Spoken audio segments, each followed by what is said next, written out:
This is Diana, and she absolutely loves plants. Diana just got a new roommate, and good news, he loves plants too, and he moved in with a Monstera deliciosa. So this is how the plant is looking right now. And any new leaves that come out are like these. Okay, bad news, he moved in with a Monstera deliciosa. One simple mistake can have your plant looking like this. I'll show you how to avoid it and how to get a new roommate as soon as I mention the sponsor of this video, Wayfair. Now I know what you're thinking. Wayfair? Don't they sell home goods?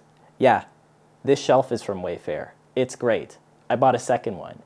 But did you know they have a great YouTube channel? I keep getting sucked into the rabbit hole of interior design videos on YouTube, so on Wayfair, this series called Iconic Objects really hits me. Caroline Winkler, another amazing creator, does a deep dive on the history of things in our homes. Like, why is live, laugh, love a thing?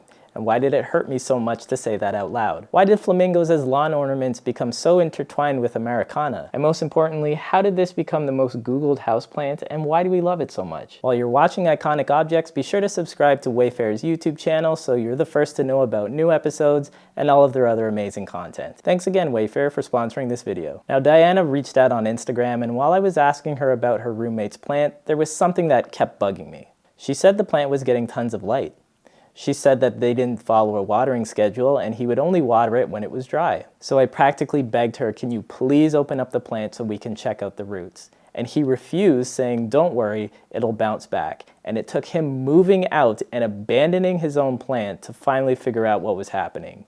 And well, this plant, honestly, is done for. It's the same mistake over and over. People want to give their houseplant a big home so that it has room to grow into. They choose a poor quality soil, and this is the result. This Monstera small form was doing great, but then it got thrips. So instead of trying to save it, I threw it out on my balcony for 5 months. After about 2 months, the wind blew it over, so for the last 3 months, it's only been getting water from whatever rain happened to be blowing sideways that day. A few months later, and this plant is looking crisp. Since the plant was outside from June to October, it also survived some nights of near freezing temperatures. I should not be able to save this plant. A normal person would have just thrown this out. This is So I cleaned it up, I took it inside, and now I want to see how absolutely fried these roots are. So I'm actually gonna throw it in some soil and see exactly how badly these roots have been desiccated. And after about 3 days, the soil is still soaking wet, but the good news is that the stem did partially rehydrate, which tells me that somewhere in this plant there are some roots that are still alive. So out of the pot we go, and just take a little bit of time to appreciate how messed up these roots are.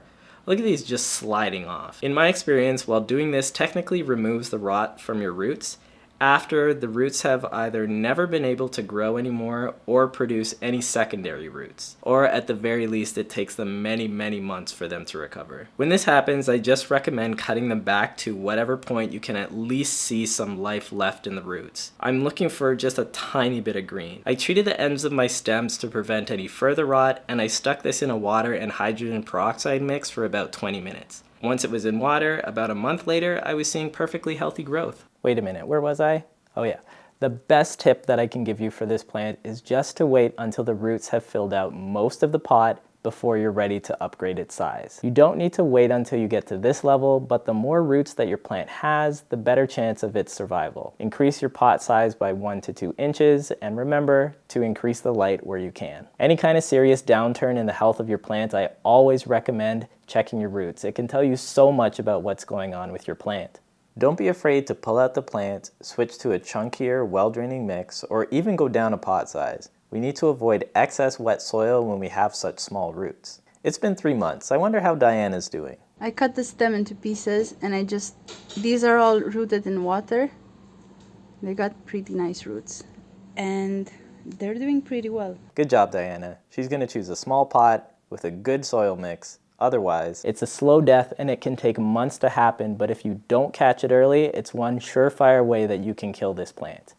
Oh, hey, subscribe. For a step-by-step explanation of how you can avoid your plant looking like Diana's ex-roommate, check out this video here.